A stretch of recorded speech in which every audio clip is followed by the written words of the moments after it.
11, 10, 9, 8, 7, 6, 5, 4, 3, 2. What a fight! I think Guerrero won it.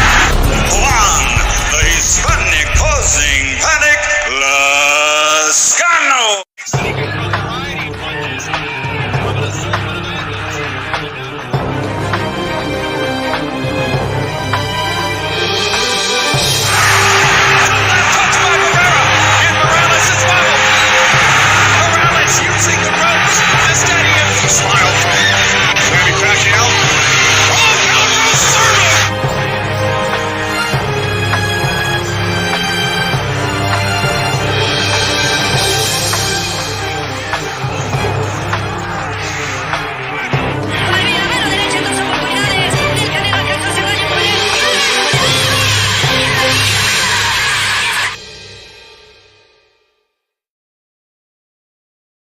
Those joining me live, and to those that'll be joining me on archive, if you're listening right now on the archive, hit the like button, leave a comment, and tell me what you think.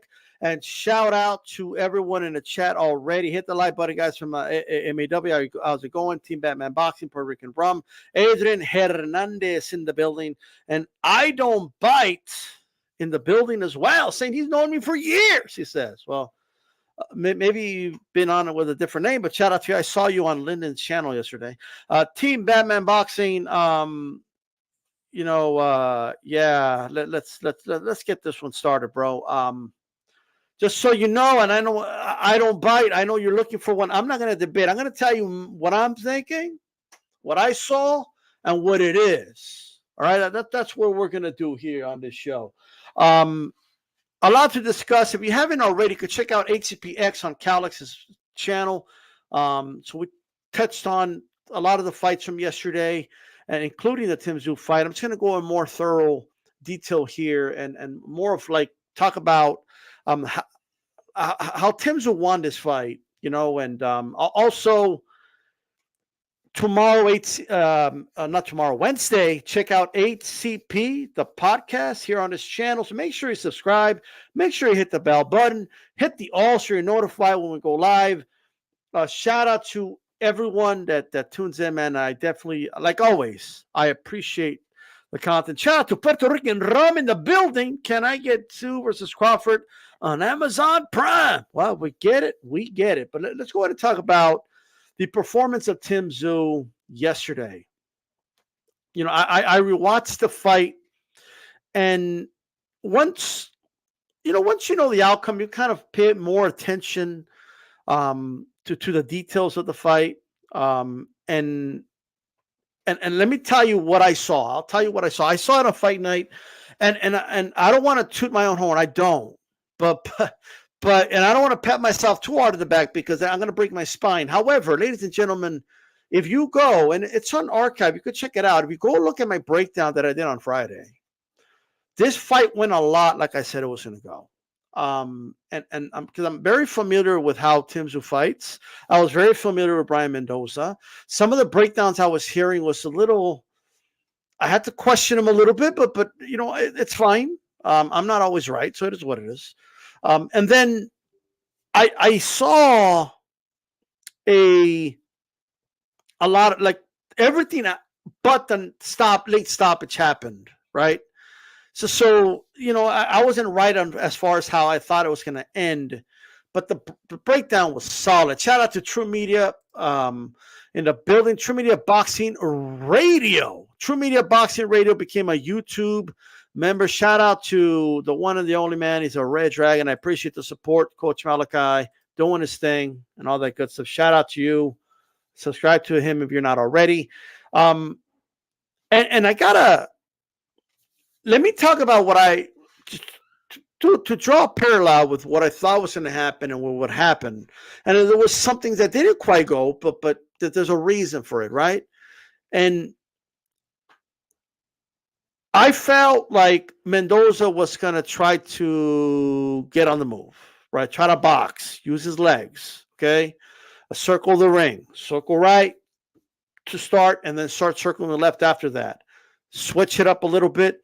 I felt Tszyu was going to be cutting off the ring. I thought Tim Tszyu was going to be efficient with his movement, which he was, right? So while Mendoza's moving, right, he's pivoting and he's circling right, then he starts circling left, and just trying to stay away from the ropes, and which is understandable. While he's doing all that, Tim is just being methodical and just sliding to the left, sliding to the right, right? Mendoza moves to his left. Tim Tszyu follows him. Right. He slides to his right. Mendoza moves to Mendoza's right. Tim Tszyu he pivots over to the left. He just slides over, right? Very efficient movement, right? Efficiency is the name of the game when it comes to Tim Tszyu. That's one thing he definitely got from his father. His father was also a very efficient fighter. Efficiency, right?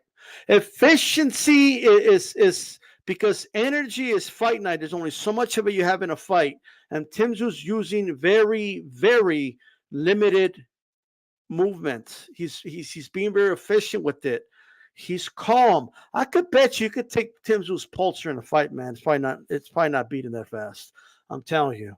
He looks composed, as Bryan Boxing says. He's composed. He's calm. He's stalking, and he's in front of you, right? The whole time. Since from the opening bell, ding, ding, he was always, at the very least, at mid-range, right in front of Mendoza the whole time. His presence was there. And Mendoza is thinking the whole time. And the one thing I talked about was mental fatigue, right? He doesn't just drain your energy. He's not just moving around the ring and he's cutting off the ring on you while you're moving around the ring. In this case, Mendoza's moving around the ring. Tim Tszyu's being efficient. Tim Tszyu's also landing really, they weren't like flashy. They weren't like, the commentators weren't even pointing it out, but boom, he was just sneaking a nice little jab to the body, right? And he was just sneaking them in there, very silent body shots, but very effective, right? While cutting off the ring, while being efficient with his movement and staying in front of Mendoza, keeping Mendoza, Mendoza did a good job staying composed himself. Don't get me wrong, right? However, I could bet you anything, his heart was probably beating faster. I could bet, he was using a lot more energy in that fight, throughout the fight. So he's feeling that presence, and I wondered the same thing everybody wondered. But before I get to that, and shout out to Coach Malachi. He's definitely a problem. Shout out to Carmen Serene. How's it going? And yes, MAW, congratulations to him for sure. All right. So I'm watching the fight, and it's going just like I thought. I swear to God, I'm not playing. Tim Tszyu, Mendoza's moving to his right, and Tim Tszyu, he starts whacking him with a left hook, right in the cheekbone, and he's landing it right on the spot, right? And he's whipping it, he's shortening it up, whatever it is, and then he forces Mendoza to start moving to his left, right? So now Mendoza's like, okay, I'm moving to the right. That ain't working, so I'm going to move to the left. Now that's to the power hand, the right hand of Tim Tszyu. So now he has him moving the direction he wants him to move. Now, credit to Mendoza, he's mixing it up, right? And like I said, Mendoza's going to try tactics, right? He's crafty in there. He's slippery in there. He's got good footwork. He's going to try to get in there. He's going to try to hold him, and that's what you saw in the middle of the fight, right? As expected. He tried to hold. Tim Tszyu stayed compact, tucked in his elbows, did not allow him to hold him.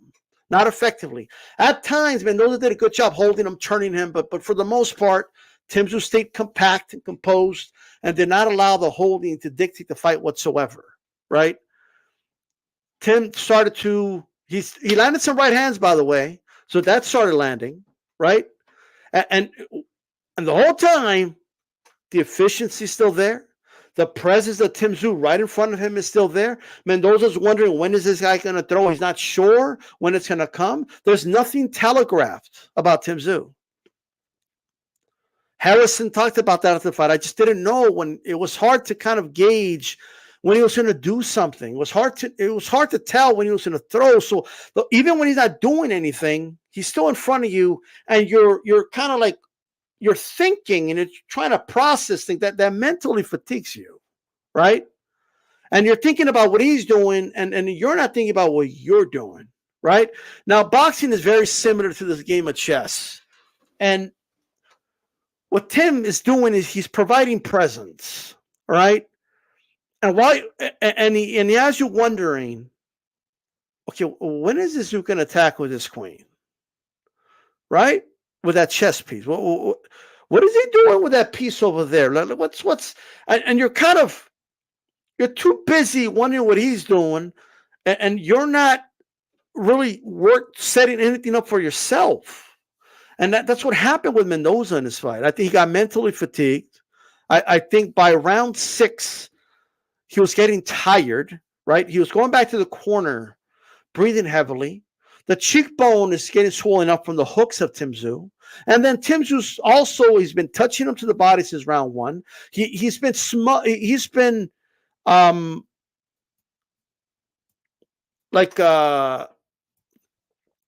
what's the term I use? I used a term for this. I said it earlier with Calix, and it slipped my mind. You see, Tszyu was, I don't want to say smothering. That's not that's not the word I'm looking for. Suffocating. There we go. Such a simple word. You know what I mean? He was suffocating Mendoza, right? Just not giving him room to breathe, right? Just in front of him the whole time. Sometimes just like this, you know what I mean? Being responsible. And when Mendoza would try something, Tszyu just keeping the mitts up, getting away from range when he had to, gauging distance the whole time. And it was just very difficult to kind of figure out what he's doing the whole time. Mendoza's thinking. The processor's moving and it's overloading. And at the same time, this dude's also landing punches on me. And he's been touching my body. When it lands that right hand, I feel it, right? That hook, the hook was lying right in the cheekbone the whole time. Okay, it's starting to swell up. He's forced me to move left, right? So here I am. By the way, it was this cheekbone, not this one, but either way. Now moving this way, right? I'm towards the power hand. If I try to move this way, he's whacking me with the hook. This eye's starting to close. So you could imagine what Mendoza's going through here. And that part went exactly like I predicted. And the receipt's there, right?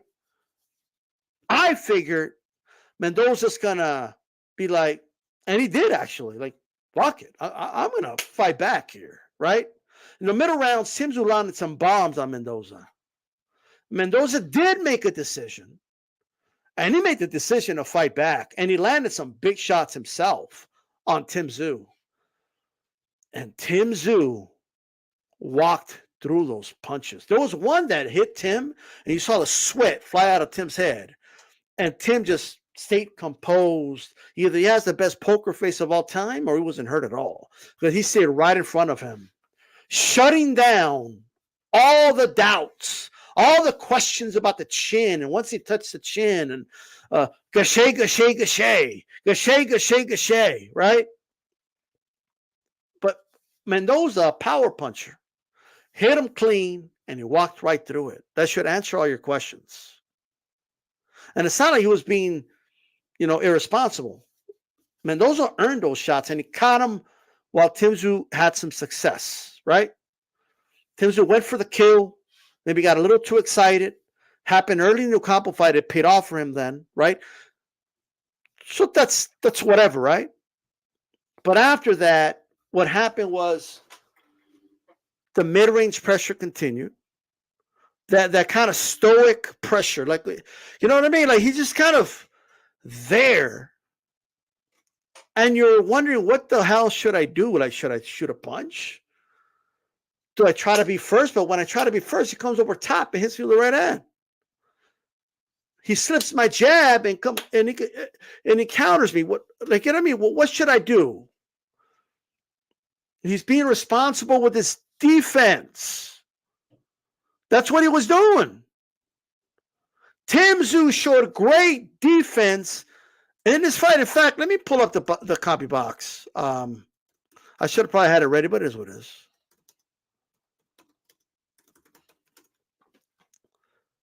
But if I could if I could find it, but maybe I find it, maybe I don't, but either way.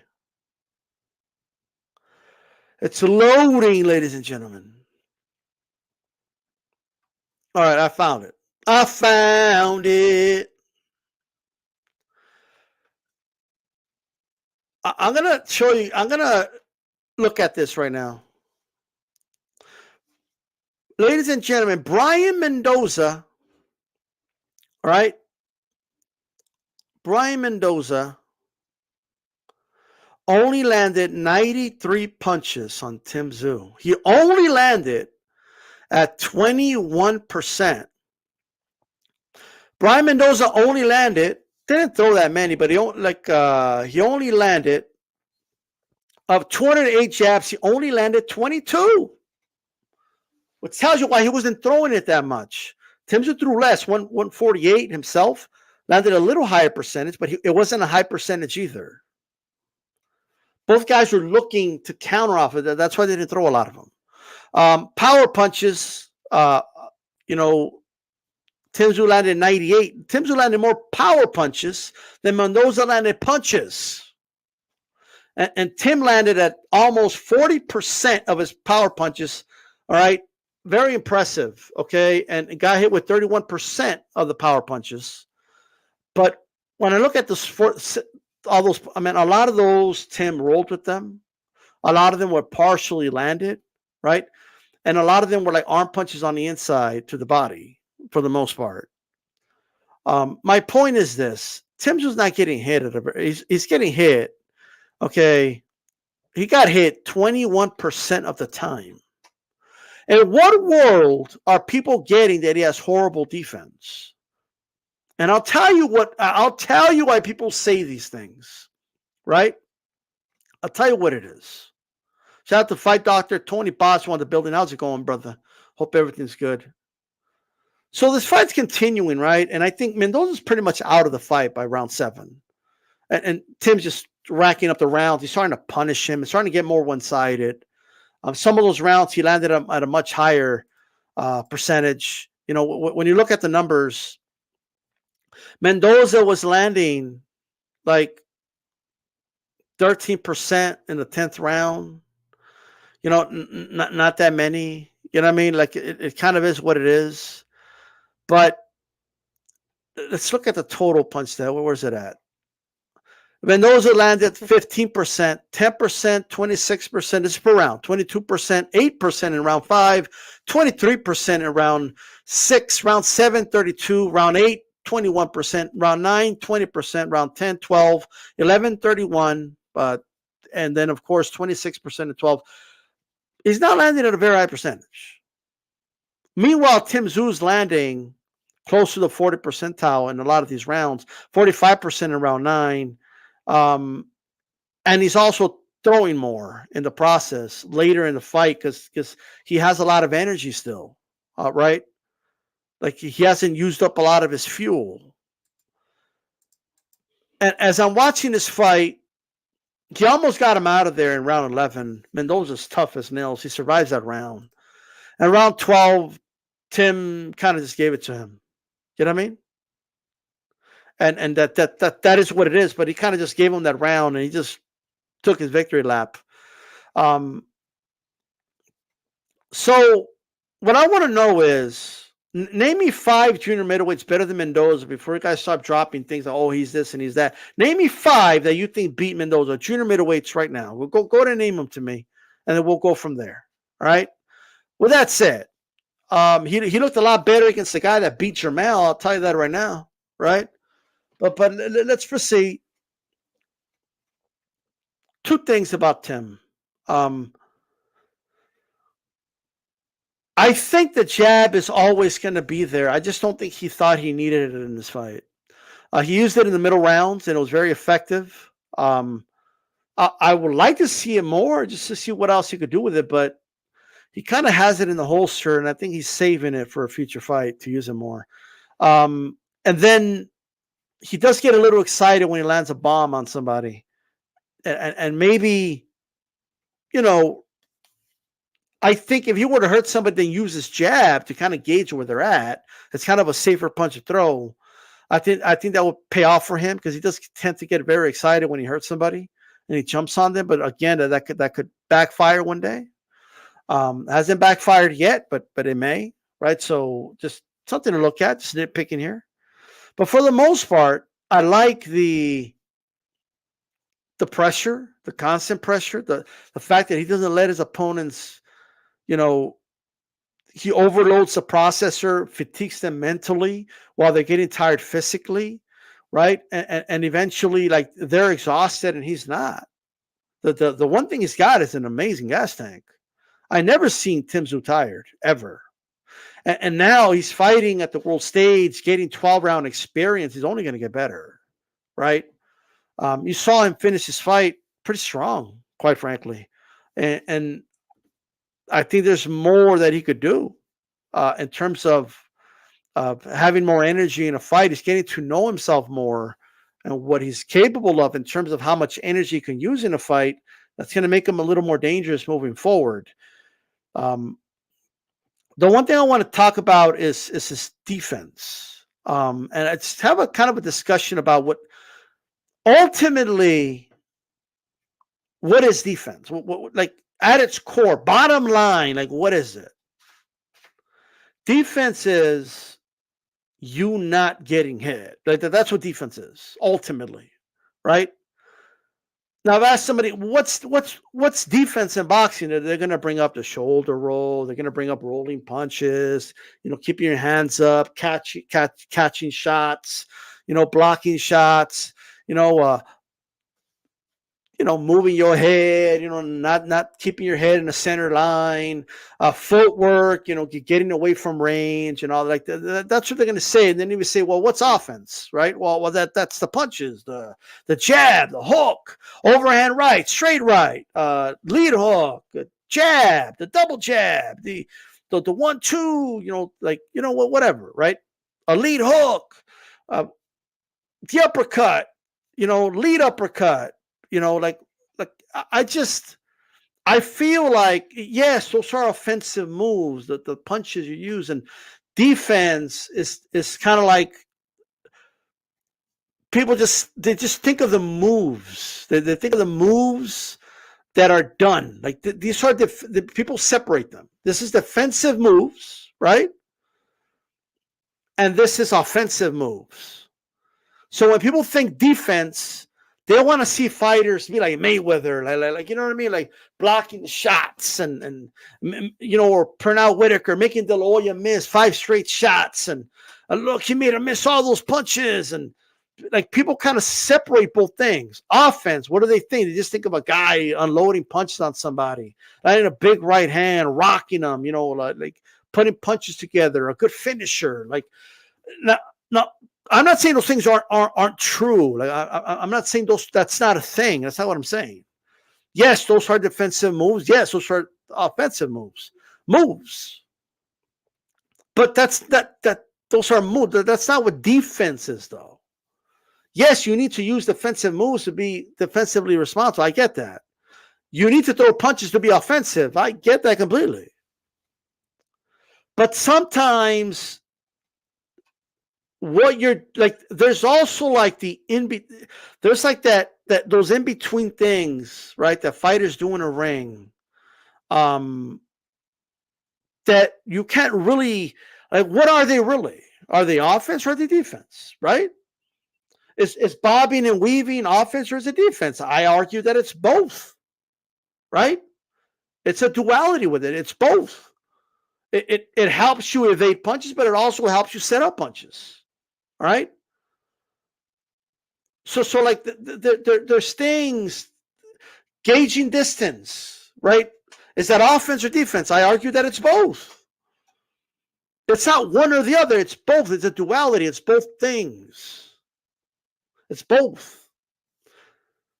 And fighters that do things well, that are both things at the same time, I don't think get credit for being defensive, right? So while Tszyu he has like this stoic presence at mid-range, right? while Tszyu right in front of his opponent, right? And his opponent's wondering, when's this guy gonna throw? When I do this, he comes at me with a counter, right? His presence, his timing, his gauging of distance, right? He's doing both at the same time. He's setting up his shit, right, which is offensive, and he's also preventing his opponent from getting off. That is defense at the same time. And then his opponents throw and nothing lands most of the time. Almost 80% of the time, they're not landing anything. And he's being responsible. Like he catches a shot, right? And he punishes you for it. Catch and shoot. That's defense and offense. Like a revolving door, right? It's both. It's both. That's what it is. But people are looking for the defensive moves and the offensive moves, and they're ignoring the good habits, right? They're ignoring the attributes in between that. Like they're ignoring the technique in between both those things. Right? So if you, again, if you're giving a guy, if you're standing right in front of a guy, right? And he's thinking about what are you going to do next, right? Even if you're not, there's times Tszyu didn't do anything for like 20 straight seconds. And Mendoza, he's trying to figure something out. Like he's trying to throw the body, and again, nothing is landing. That's defense. And sometimes Tim counters, sometimes he doesn't. Sometimes when Mendoza will come with the right hand, Tim would just back straight away or cut off or move at an angle, right? That's defense while getting right in there immediately to give him that mid-range presence, right? At the same time, that's also setting up his offense, right? So it's those things that fighters do. There's other fighters that do the same thing. Canelo does the same thing. A lot of great fighters do things in the ring that are both offense and defense. Okay? If in any other sport, right? And I get that they're all different. I don't want to, so somebody give me the obvious, right? But just in general, just to make a point, what is, like, in any other sport, you know how good a defense is, not by the technique. Let's say football. It's not, oh, look at the technique that they're tackling in. Like that's not what you look at. I'm not saying technique doesn't matter. I'm not saying obviously defensive moves are taught to defensive players so they can play defense. But ultimately, it's the points on the board. That's ultimately that's the bottom line. In boxing, it's how many times you're getting hit. And then there's layers to it. How many times are you getting hit flush? How many times are you getting hurt? How many times are you getting knocked down? How many times are guys landing consecutive combination punches on you? And we look at every one of those categories. How often does Tszyu get hit? About roughly 25% in a fight, right? Gets hit with very low percentage of jabs, right? How often does he get hit flush? Very few times. How often does he get dropped? Well, they have to go back several fights to point out that he got dropped.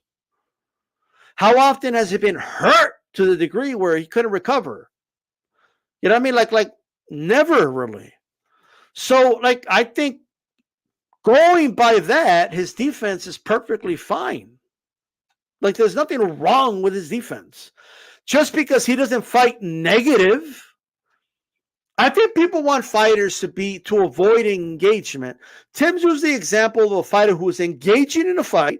He's in front of you, right? He's being, responsible, He's being offensive, but also doing things that also make him defensive, right? But he is engaging. It doesn't mean he's trading punches. It doesn't mean he's not being responsible, like people say. But he's not being negative. He's not running around the ring, which is not defense, right? If you're constantly moving around, like that's not defense. You are avoiding engagement, right? That's why guys reset sometimes. Okay, let me get away. Let me move, and then I'll get back in the pocket. For that moment, you're avoiding engagement. You're not participating in engagement. You're not. Tszyu is really good at always engaging, always having his sword drawn right in front of you. And you got to constantly be thinking. You got to constantly like you don't get a second to breathe, and no matter where you move, he's right there with you. He may back up momentarily when you get offensive, right? You do offensive moves, but then he always comes right back to that pocket, almost always, immediately, so he could keep you always engaged, right? So just because a guy isn't against the ropes, blocking shots and making a guy miss, and just because the guy is not doing that or prioritizing just making a guy miss does not mean that they're not defensive, right? That's not what it means at all. There are obviously different styles in boxing. Those styles I mentioned may work for other fighters, right? But Tszyu does something different, but it's effective. Okay. A lot of people, I saw some people say this is a pretty boring fight. I personally enjoyed the fight, but I think people expect it for some reason. They just expected Mendoza and Tszyu to come in and trade punches. And if you thought that, then you don't understand how these guys fight. That's not how Tim fights. That's not how Mendoza fights. Mendoza was forced to fight against Fundora. That's the one thing Fundora is really good at. He knows how to make you, like he'll draw you into a fucking fight. Like that's how he beat Lubin, right? And he drew Mendoza to a fight. That's what he did.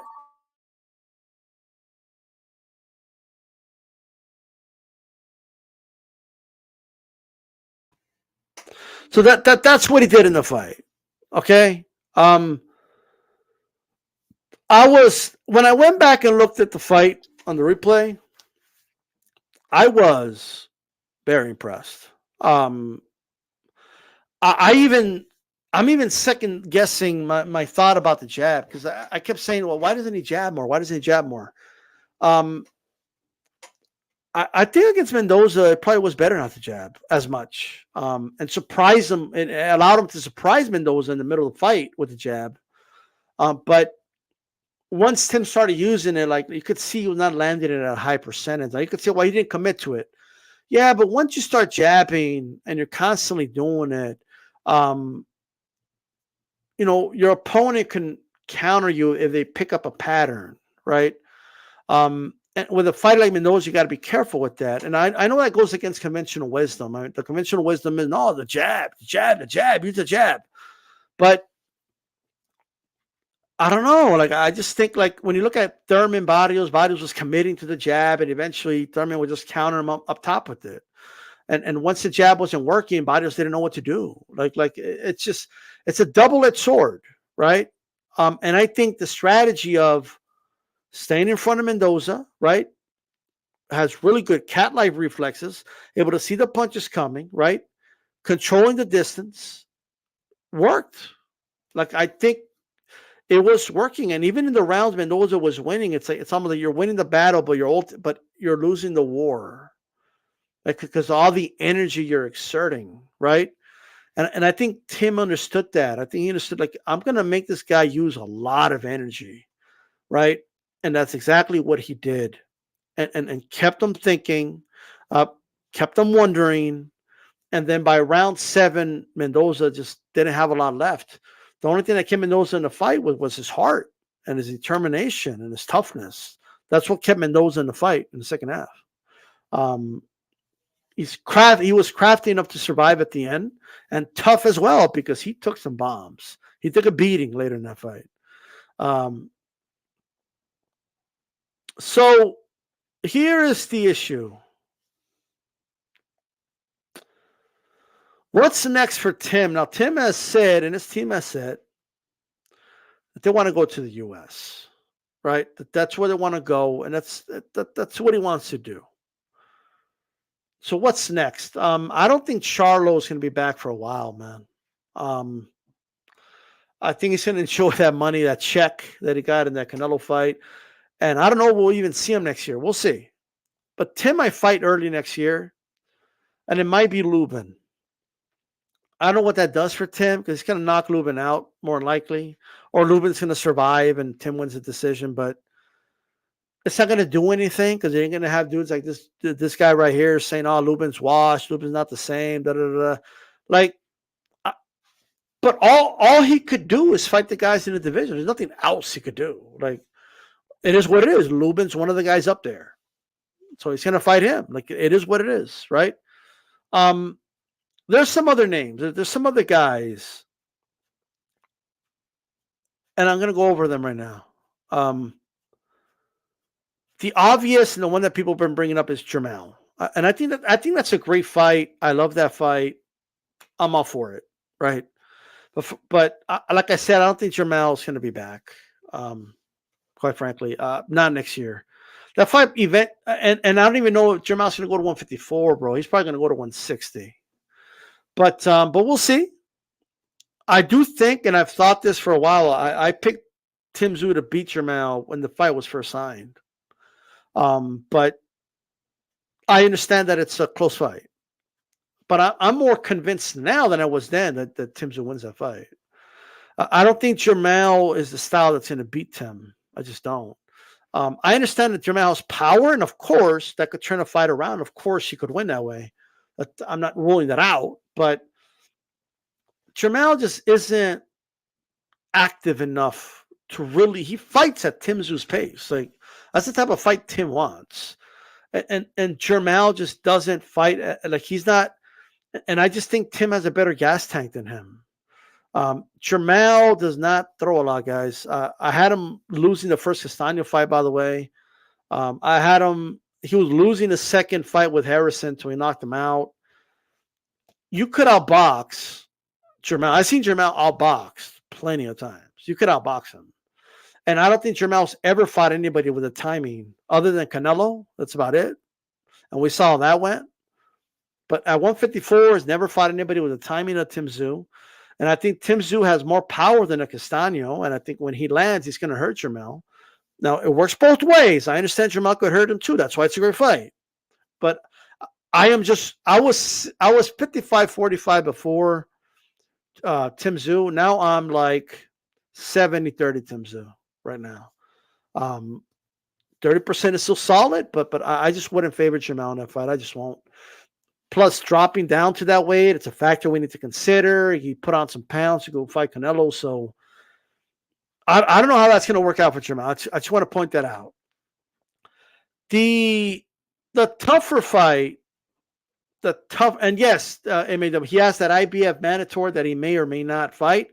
And maybe Tim fights that guy for the vacant IBF. That's a possibility, by the way. I have a feeling that the WBC, because Mendoza lost, they're probably not going to have him as an interim champion anymore, more than likely. I don't think they do. Tim Tszyu did not become interim champion, which is bullshit because the WBO doesn't believe that they don't want to unify with an interim champion. I know Suleiman didn't like that. He probably wanted that 3% from Tim, but hey, it's not all bad. Tim kept an extra 3% of his purse. You know what I mean? But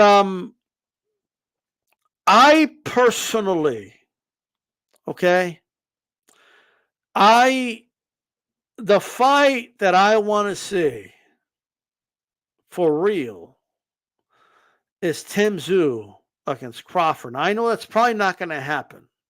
Crawford's looking for that Canelo fight. You know what I mean? And Crawford's probably going to have to fight Spence a second time. It'll probably be at 154. I hope I'm wrong, and I hope that fight doesn't. I don't think it's necessary. I have a feeling Spence Crawford will fight for the vacant WBC title. I think Jermel's not going to fight as mandatory with the IBF, and he'll only have the WBA. So it is what it is. That gives Crawford an opportunity to fight for a world title 154. And then we get Crawford versus Tszyu. I got to keep it real. I don't think anybody at 154 or 147, I'll take it a step further. I don't think anybody at 160 can beat Crawford. But his best fight in those three divisions is Tszyu. Like, that's his best fight. That's just how I feel. So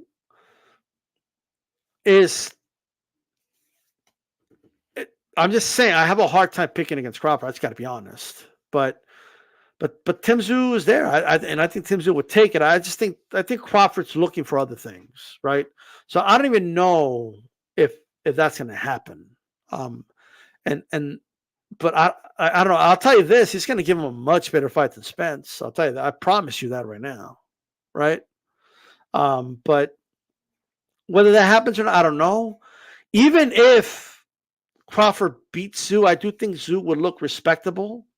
I think he'll make a good account for himself. It'll be a really good learning experience with one of the best fighters of our generation, the number one pound for pound right now on many lists. I think he's the best pound for pound in the world as well, Terence Crawford. So it's no shame in losing. It'll be a good learning experience for Tim. And if Tim wins, that would be amazing, right? Tim is the physically bigger guy. There is that factor. I think it would be a thinking fight. That would be a chess match. I don't think it will be as exciting as people think, by the way. I just think Crawford would outpoint him. But I'm very high on Crawford. I think Crawford would beat a Mayweather at 147. That's how highly I think of Crawford. But not today, by the way. I mean, like Mayweather when he was world champion at 147. Not right now. All right.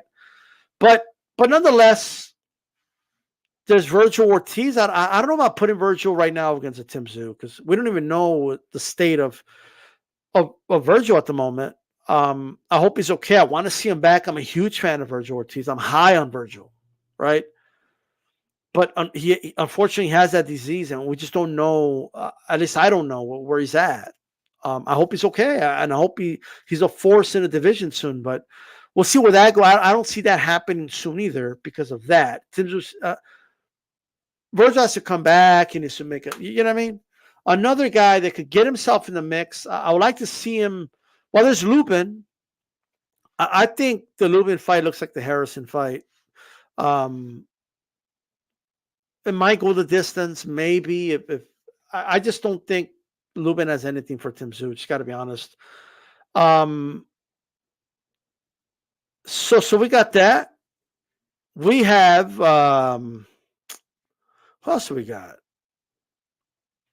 Who else do we got? Who am I missing?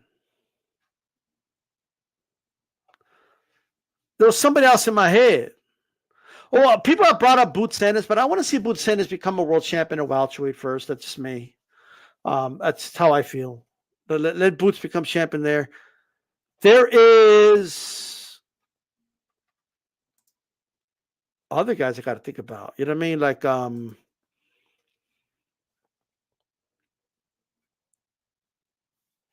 shout out to Little Penny. Shout out to Haley. Shout out to Fight Doctor. How you guys doing? Tony Boswell, does Crawford retire after Spence Jr.? I don't know. Hope is all is good, Haley, by the way. Look.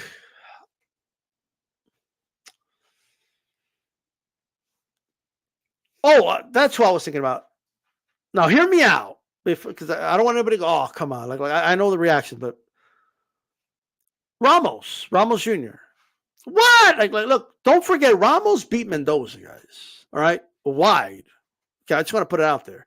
He didn't quite put the beating on Mendoza like that, but he did beat him wide. Right? Just keep that in mind. I also think he won the fight against Lubin. He just didn't impress, and he didn't fight the fight he should have fought. I hope a rematch with Lubin happens. I do believe Ramos will knock him out. Okay? That's whatever. You know what I mean? I'm speaking like Chinese for Haiti right now. She doesn't know what the hell I'm talking about. She's like, what? Okay. A jab? Like, is that when somebody says shit about you? Like, no, but a hook? What would like to go fishing? Like, but anyway.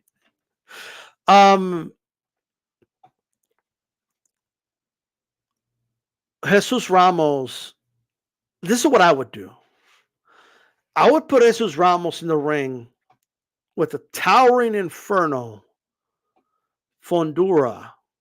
Okay? Fundura is going to make, like I said, he makes guys fight. He's a master making you fight. If there's one thing he does, that motherfucker will make you fight. There ain't no dancing around and I'm just gonna stay on the outside and jab no, Fundura's gonna bring it. Like, and it's kill or be killed.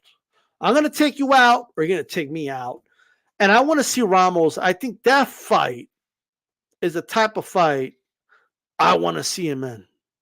And I believe Ramos will knock out Fundura in devastating fashion. And that win will get Ramos back in the mix, right? And then maybe we could see Ramos against Tszyu, so he could fight a Mexican American, right? Which can help bring butts to the seats, whether it's Vegas, California, Texas. I hope Tszyu fights in Texas. I just want to put that out there. I hope. We'll see. You know what I mean? I think if he makes it like if he could beat Fundura in the way I believe he'll beat him, and people see, oh, that's how Ramos, when Ramos gets down, like when he needs to fight, holy shit, right? That's like he needs Fundura. And on the flip side, if it doesn't go the way I think it would go, if it's the opposite, if Fundura beats Ramos, right? It knocks out Ramos. All of a sudden, Fundura is back in the mix, right? And then you can do Tszyu against Fundura. Now, hear me out, right? On the surface, you could say, Tszyu will beat Fundura. Tszyu beat Mendoza, and Mendoza beat Fundura. So, here's the thing. Fundura's not going to play the distance game. He's not going to come out and try to box Tszyu and let Tszyu, like kind of, that ain't that he ain't going to do that shit. Just forget about that. Fundura's going to go right for the jugular. He's going to go straight at Tim. Straight at him. He's going to swarm. He's a swarmer, right? And he's going to try to overwhelm Tim. Now, granted, Tim's going to be landing some shots. I believe Tim knocks him out, right? But if Tim can't knock him out, which I believe he will, but let's say he doesn't, and Fundura starts to overwhelm Tim, like there's no stoic presence because he's got to fight back. Like he makes you fight back, right? And he's like Mr. Fantastic. Like the punches are coming from all these awkward angles. You know what I mean? For as long as I think Tszyu ends up knocking him out, but that would be a very fun fight. Like that fight would be amazing to watch. I think it goes about 6-7 rounds, and I think Fundura hits the canvas so fucking hard, right? It's probably a knockout of the year candidate, but that's another fight I wouldn't mind, quite frankly. But I think Ramos Fundura is let me break this pool stick in half. Give each guy the pointy end, lock him in a room. Whoever comes out fights Tszyu. That's what that fight should be. That's what I would do. And in the meantime, Tszyu could fight Lubin, beat him, and then fight the winner of that fight. That's if the Crawford fight isn't available. That's if the Jermell fight's not available. All right. Like if those two aren't available, that is what I would personally like to see. All right. And then Ramos against Tszyu is an interesting fight. Like I'm just putting that out there. Tim is not going to be negative like Lubin. He's going to be right there, right in front of Ramos, right? Ramos likes to be at mid-range as well, right? And they both are going to come forward enough to where that's going to be a very interesting fight. Ramos was the aggressor against Mendoza. He was the aggressor against Lubin, right? Tim is not just going to let you do nothing like he was kind of doing it in large spots. Like Mendoza Jesus Ramos, Lubin had a lot of breaks in between where both guys weren't really doing anything, right? They were just kind of, there, right? Where Tim, he's applying very strategic pressure. It doesn't let you breathe. And I think he would force the best out of Ramos in the process, right? Win, lose, or draw, the best of Ramos would come out in that fight, and the best of Tszyu would come out in that fight. I actually believe it would be a good fight. A good boxing match. Right now, I would favor Tszyu for sure to win by decision. I don't think he knocks Ramos out. But Ramos is very, very dangerous. And I believe a clean shot, Ramos hits harder than Mendoza. So that's just how I feel. But not right now. Ramos has to earn it, right? That's what I see next year for Tszyu. That's what I would like to see from Tszyu. Personally, okay? Now, look, guys, in about 2 hours and 20 minutes, I'll be on In the Ring with Christine. I'm going to be on the channel. So if you guys are not already subscribe to In the Ring with Christine. She's out there in Chile right now, and Team USA, you know what I mean? They're out there competing. There's Olympic qualifiers going on, so we got some Olympians competing out there. So the best of luck to them. But she's still, despite all that, giving us her time to come on and talk boxing with us. We're going to be talking about the best fights to make in each division from 115 to 175. Should be very, very interesting. I know we're going to get accused of ignoring the little guys at 108 and 112, but I think 112, the best fight's already happening in Bam and Edwards in a fight in Arizona. That's not selling, apparently, from what I saw. I wonder why. I mean, like, Eddie, why putting these fights in places that don't belong, Eddie? But maybe I'm wrong. Maybe they'll sell. We'll see. Shout out to Tony, and I agree, Tony. He wants Jamal. You know what I mean? He wants Jamal, and it's just one of those, like, he just wants to do it already. It's like, fuck it. I just want to find out who's better, me or him. Let's go, right? I think that's what it is, right? So I think he believes he could beat Jamal. Jamal believes he could beat him. Those are the best fights, bro. Let's do it. I'm all for it. You know what I mean? Virgil is coming back at 160. 60. Okay. We'll see. We'll see about that. But a lot of fights to talk about, by the way. And there's only one guy I would favor against Tszyu right now, 154. That's Crawford. That's it. I don't think anybody else could beat him. And don't even ask me who wins, Jamal or Crawford. Don't even ask me that question. Okay? But don't even insult my intelligence by asking me if Jamal's a shot against Crawford. Okay?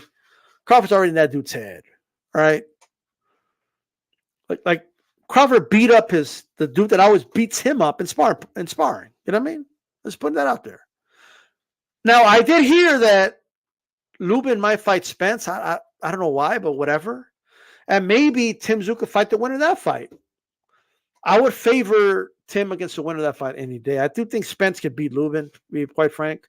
And I think Tszyu would beat Errol Spence. And that's a fight they could do in the States. So that is that.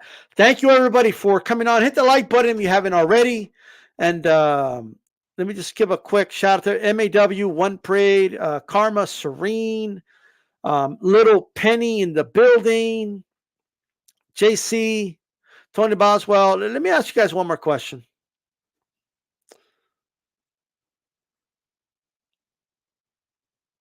And I'll leave you with this one. Do you feel the same about Tim? Like, has your opinion not changed? Like, this is what you expected, more or less? So whether you're high or low, whatever it is, I feel the same about Tszyu. Or did your expectations go up? Right? Like, you know what? I thought Tim was here, but he's here now. Right? He's gone up in my book. For me, kind of expected this. So and I'm already high on him. So that's where he kind of stayed for me. I would hope that the people that were picking Mendoza to win, right? You have to say he's better than you thought you were, right? You had him here, you got to at least bump him up a little bit. It's just the way it is. And I think that's what Tim is doing. Fight after fight, he's bumping up. Tim versus Danny Swift Garcia, Tim would fuck up Garcia. And they might make that fight because he's a name. People know who Garcia is. But Tim Tszyu, mark my words, Tim Tszyu would mess Garcia up. Okay? Danny don't got shit on Tim Tszyu. There's little things Morales, an old ass, undersized Morales did, right? And Morales was slow at the time now. He had love handles. The little things he did to a prime Garcia that I believe Tim could easily emulate right now. And this is a much bigger guy than Garcia. You would have heard him. And that's the timing. I still remember when Morales was mocking like the looping shots of Danny. The straight ahead shots of Tim, right? The shots down the pipe would eat Danny Garcia alive. It's a terrible matchup for Danny. I hope they make it, though, because he would fuck that dude up. Danny Garcia will get fucked up. I just don't think it's going to happen. I think Danny, he wants too much money, bro. I'm just saying. Another name is, like, Keith Thurman could probably get a fight with Tim Tszyu, but he's going to want too much money. Like, Tim Tszyu is going to be the A side. He's going to get the lion's share, and then these guys, they're gonna want like more money than Tim Tszyu's making. Like this is crazy, right? So I don't know if you guys agree, but I think Danny Garcia is a good name, but it would actually be a step back for Tim Tszyu right now. The name value would be good, but what the hell is Danny gonna do to Tim Tszyu? You know what I mean? Like he ain't gonna do nothing, bro. All right? He would mess that dude up. I'm just saying. But anyways, guys, I appreciate you guys. You picked him. All right, JC, you picked him to beat Jeff Horn. There we go. That was a good pick because, like, I picked them too to beat Horn, but at the time we didn't know how. Like, the eye test he looked good, but we didn't really know, right? Till he stepped up. That was a step up for Tim. And he dominated that fight. So, and I don't care what anybody says, Horn's not that bad, bro. Like, people talk about Jeff Horn like he sucks. Like, Jeff Horn is not that bad. Why? Because he lost to Crawford and because he lost to Tim Tszyu? Those guys did worse to some of the dudes you guys think highly of than they did to Horn. I'm just putting that out there. All right? And even though I had Manny winning 7-5 against Horn, the fact that he was in the fight against the legendary Manny Pacquiao, I mean, doesn't that show you that the guy could fight?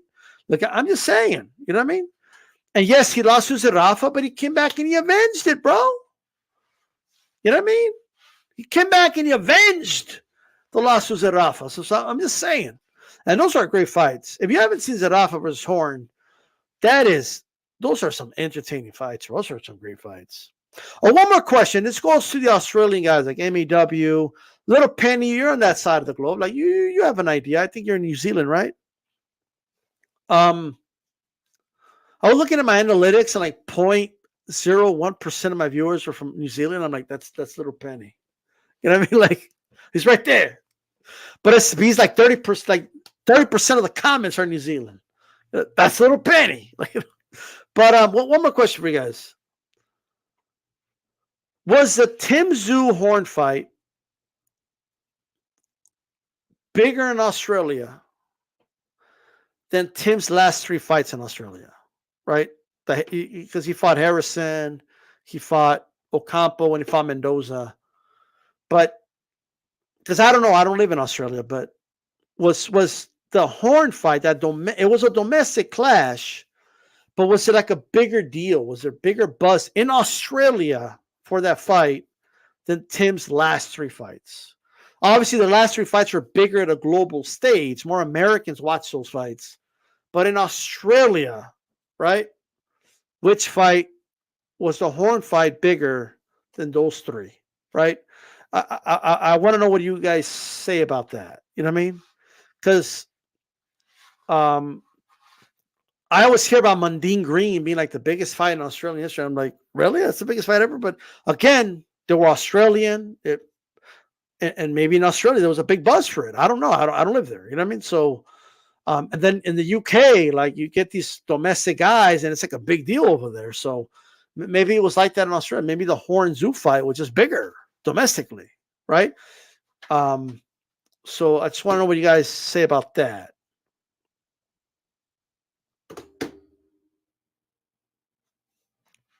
Horn just had it rough, bro. He ran into fucking probably the best fighter of this generation in Crawford as his first defense. Imagine that. Imagine you beat Manny Pacquiao, right? You pull off the upset, and they're like, all right, your first defense, Terrence Crawford. Fuck. You know what I mean? Like, I'm just saying. Okay? I mean, Tim versus Horn was big, but Tim continued to sell. I guess my question is, was it bigger than, like, let's say this fight against Mendoza? You know what I mean? That's what I want to know, but here's what it is. Anyways, guys, I appreciate it. You guys can answer it if you want. This is DStyleBoxing. Keep it boxing. We're out of here. Peace. This is like the 4th time I finished the video, so I'm out. Peace.